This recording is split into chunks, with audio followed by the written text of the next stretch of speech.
The prosecution called Hofer a liar and a hustler who was motivated by Dean Old's money to kill Old's estranged wife. The state reminded jurors that bloodstains matching Mrs. Old's blood were found in the car Hofer drove. The defense attorney contended the state failed to prove without reasonable doubt that Hofer murdered Suzanne Olds. The judge says she'll allow jurors to deliberate until 9 p.m. before sending them to a hotel for the evening.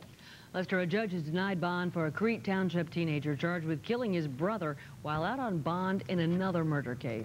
18-year-old Stephen File is awaiting trial for the 1993 murder of Hillary Norskog. File is now charged in the weekend killing of his 19-year-old brother Roger, and he's also accused of sexually assaulting his younger sister. Today, Hillary Norskog's mother expressed sympathy for the File family. I know how much it hurts to lose a child. It's horrible. It's horrible, and I'm not in any position to judge somebody who's lost a child. I feel the pain. This should not have happened. In 1993, the File family posted the $100,000 bond in the Norskog case, but today family members were not in court and are not expected to pay for Stephen File's legal fees in this case. A break today for thousands of Chicago immigrants trying to renew their green cards. Today was supposed to be the deadline, but now the Immigration and Naturalization Service says it will extend the deadline for 1 full year. Last week, immigrants who received their cards before 1979 got in line in the loop to renew them, and the line stretched around the block. Federal officials say the overwhelming response prompted them to move the deadline to March 20th, 1996. Well, the first game jitters are over. He's got a full team practice under his belt now, and it seems as if Michael Jordan is really getting back in the swing of things. But there was one little glitch. That was when Michael and B.J. Armstrong tried to get into practice today at the Berto Center. They were locked out. Key card wouldn't work. Fellow teammate Corey Blount eventually let them in, and afterwards Michael talked about the 43 minutes he spent in yesterday's game. Times I found that I couldn't do it offensively, and I drew the attention and dished it off. So in retrospect, some of those minutes were not productive offensively for me, but I mean, for my teammates, I created a little bit more. Michael may not have had the best game of his career yesterday afternoon in Indianapolis, but he's still on top of his game when it comes to helping other people make money. Channel 2's Dorothy Tucker explains. North Carolina, number 45, Michael Jordan.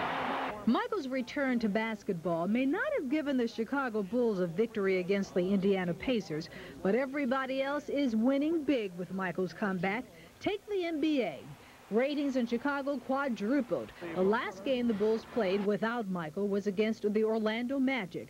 The rating was a mere 9.7. But with Michael, yesterday's game pulled in a rating of 39.4. It was like the second coming of Christ, and everyone wanted to be there. And you look at all the people who are watching his game at bars and things like that across the city, you easily must have had more than 2 million, 3 million people watching this game.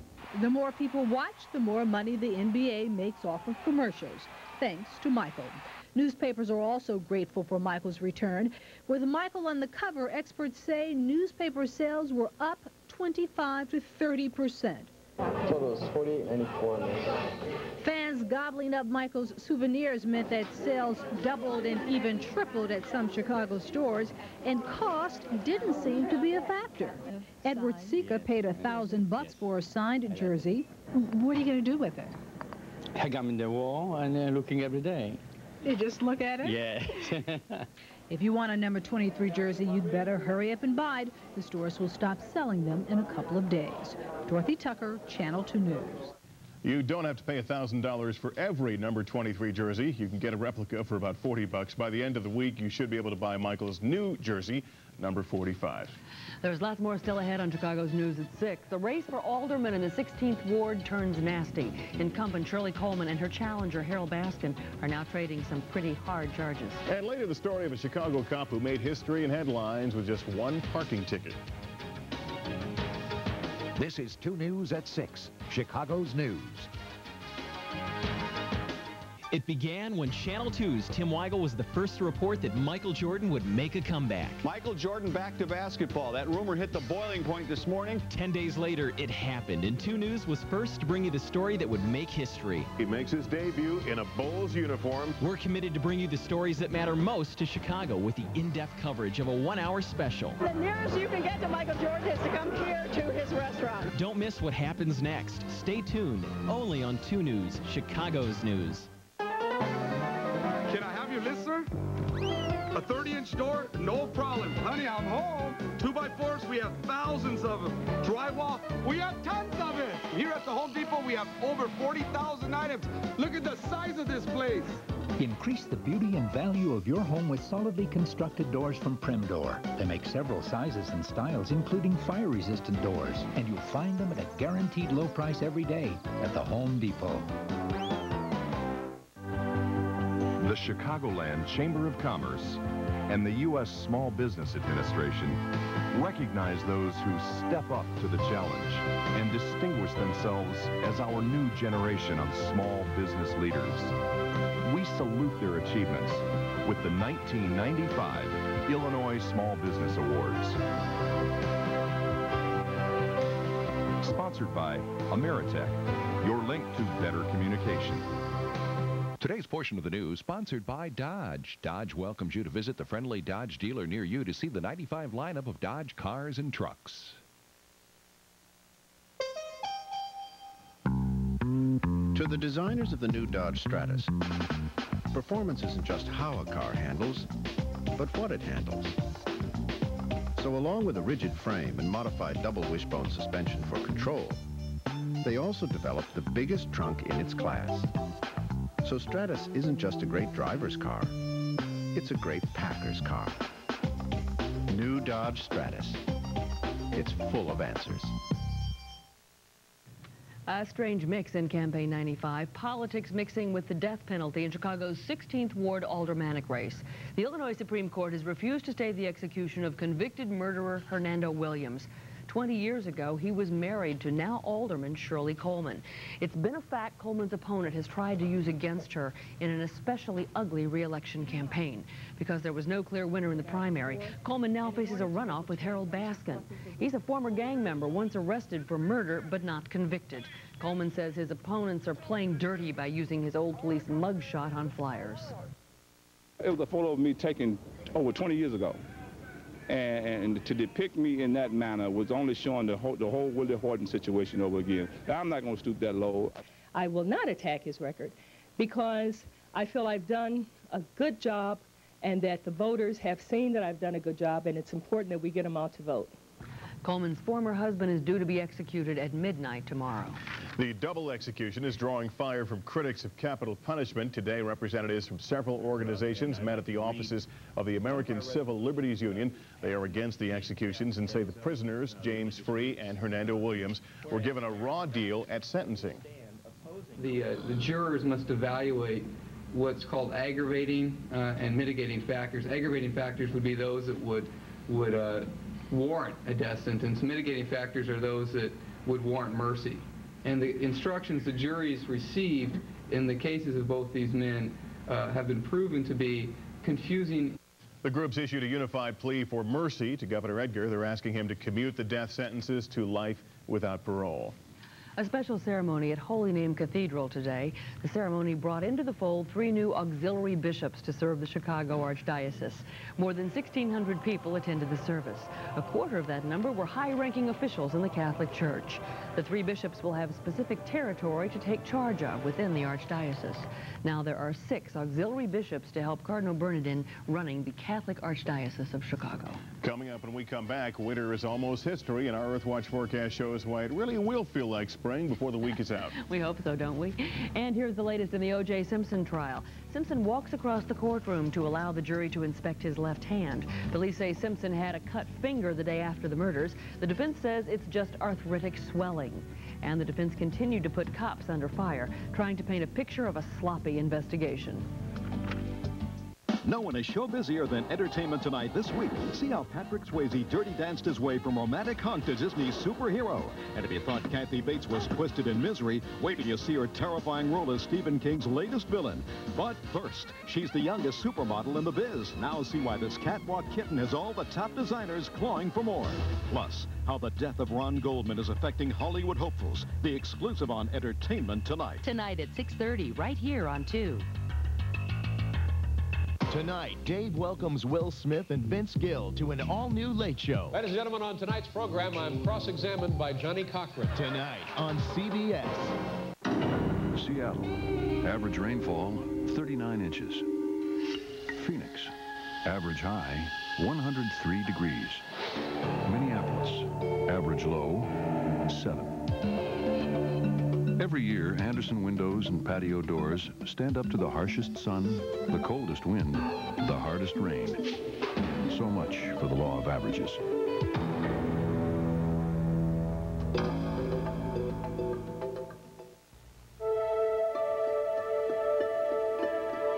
Last year, I flew 250,000 miles. Most people would find that exhausting, but it's different for me. I don't have business in New York or LA. The trip itself is my business. And whether it's business travelers or people who fly just once a year. The captain has turned on the fasten seat. That flight is a big part of what makes a trip good or bad. And a good flight isn't the same for everybody. Some are looking to work.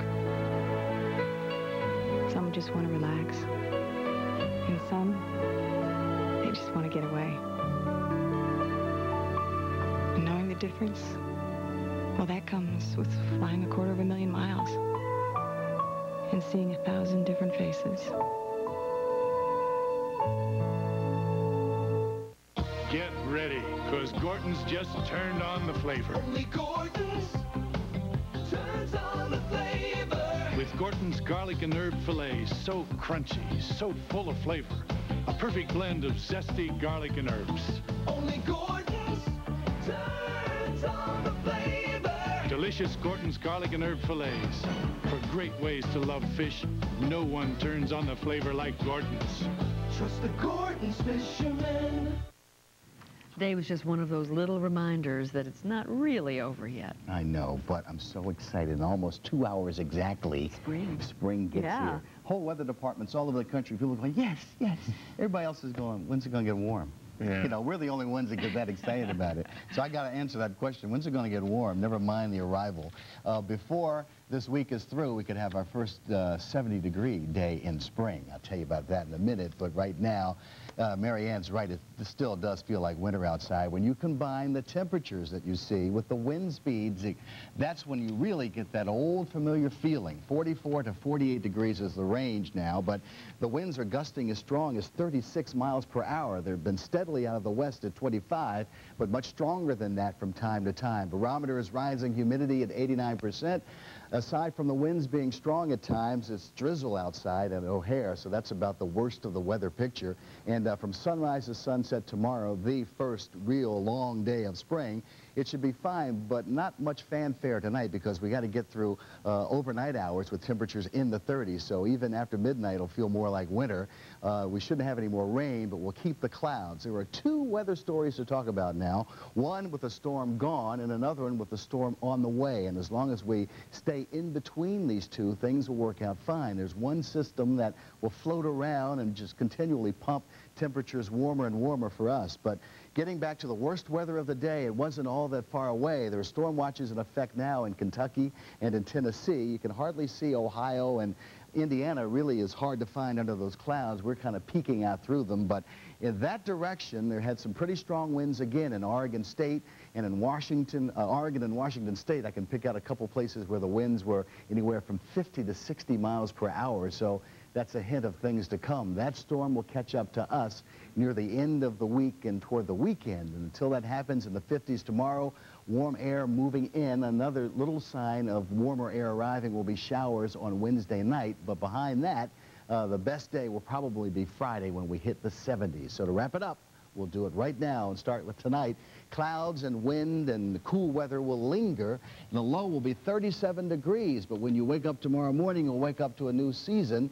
But still only 38 degrees around 7 o'clock in the morning, the middle of the day. Shouldn't be as windy, but we're working our way toward better weather. Each day now will feel a little bit warmer than the day before, so that you can see by Friday afternoon, 74 degrees. And remember that storm I mentioned way out west? It catches up to us on Saturday with a threat of some rain and thunderstorms, but that could change. Maybe it'll be off course. We'll let you know later. Okay. So still a little winter feeling tonight. That's all right. We can take it. Thanks, Steve.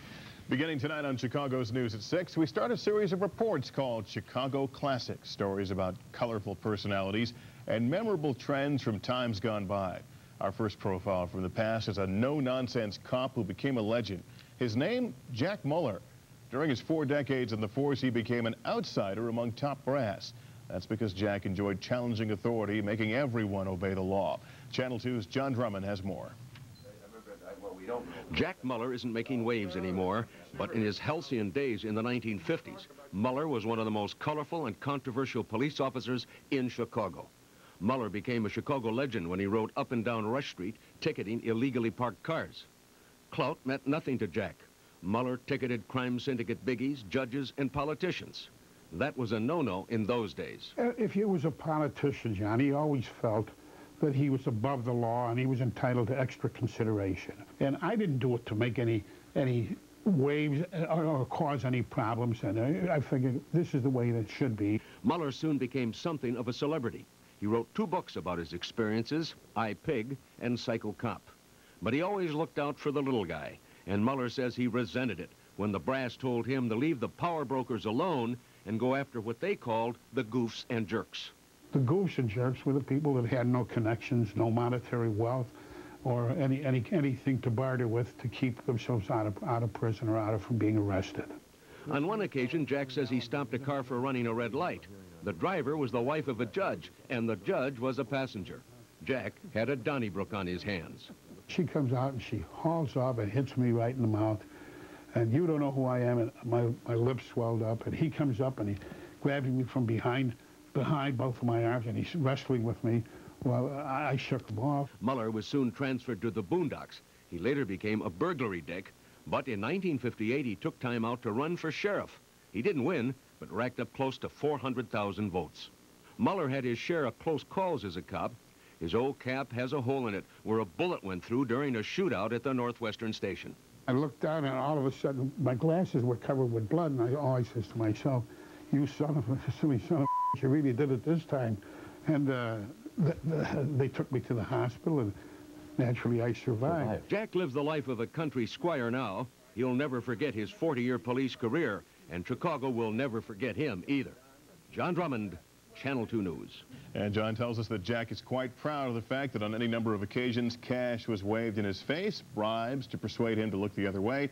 But he says during his time in the force, he never took a single dollar.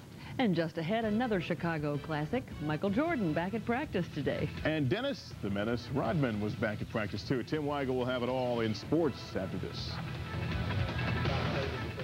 Dr. Mark Mobius, Director, Templeton Investment Management. When Templeton Mutual Fund started almost 40 years ago, most people kept their investments close to home. Templeton Mutual Funds, a pioneer in global investing for almost 40 years, a leader in seeking value worldwide for investors like you. Diversity, value, opportunity.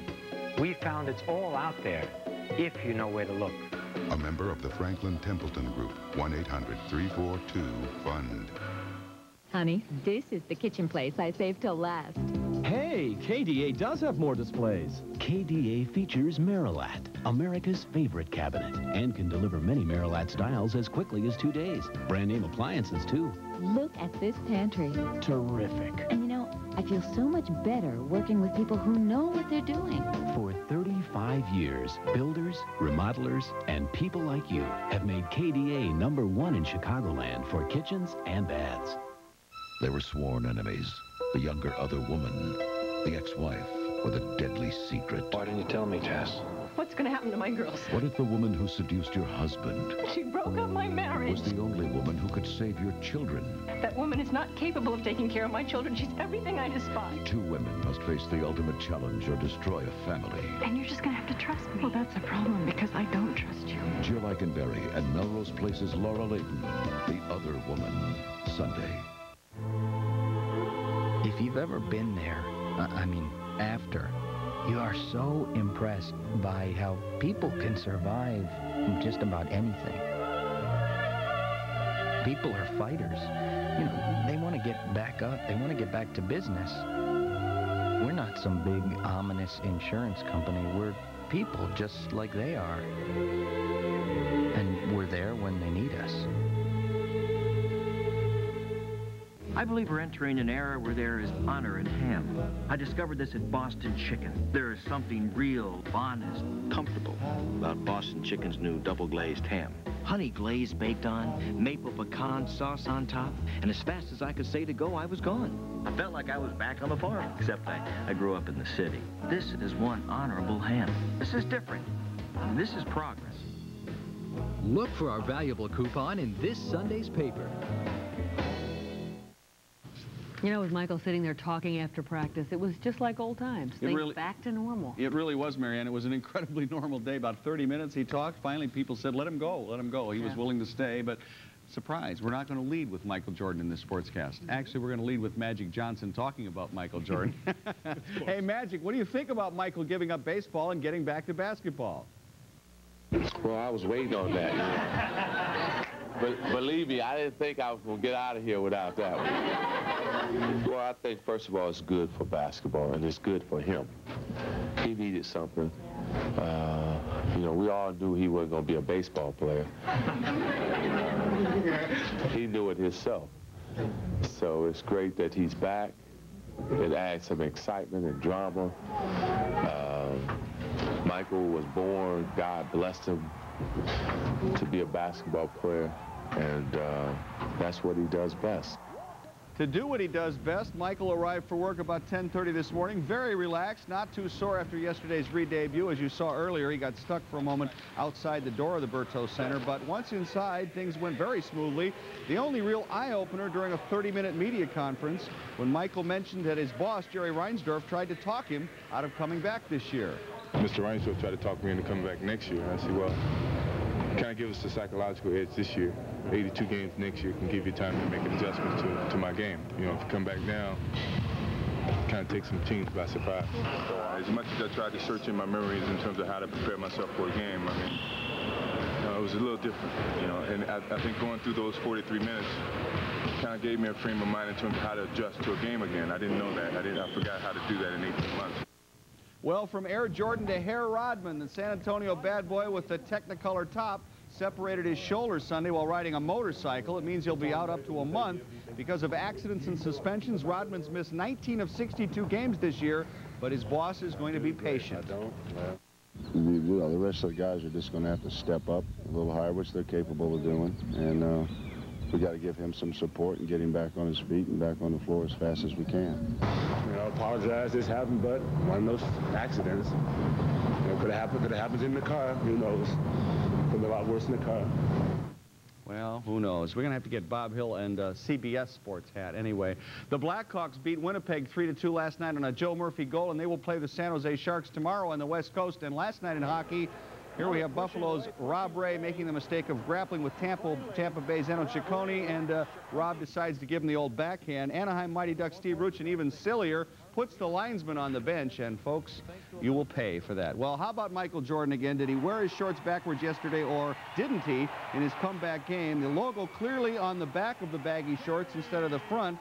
Some in the media wondered if Michael was nervous when he got dressed, but equipment manager John Ligmanowski sorted out all the dirty laundry today. Yes, these have been washed. This is the front of the shorts. Champion sewed the logo on the back of the short instead of the front of the short. So he had his shorts on right, just that the logo was sewn on the back of his short instead of the front of his short. So that's a quality control problem at Champion, not Michael, not knowing how to put his shorts on. So Gatorade, Quaker Oats, Nike, all those other companies, their stock's going to go up. Champion, I'm afraid, is going to take a hit here on the Michael Jordan comeback. Although, really, I said this earlier, and I don't mean to stress the greedy monetary side of things. Can you imagine what those shorts will be worth on the old autographed sports memorabilia site? They'll turn up somewhere. Oh, yes, they will. Or turn around for somewhere. some charity. Or for some charity. That would be the nice part. Absolutely. Well, coming up on Chicago's News at 10:10, the Air Jordan versus Shaq attack. In MJ's absence, Shaquille O'Neal became the heir apparent in the world of big bucks endorsements. But now that all could be changing. And in News Extra, an update on our story about a man who's lost more than half his body weight. We'll show you exactly what it takes to live off 1,000 calories a day. All this and more when you join us for the Channel 2 News tonight at 10. And thank you for making Chicago's News at 6 your choice for news tonight. Hope to see you at 10. Have a good evening. See you at 10.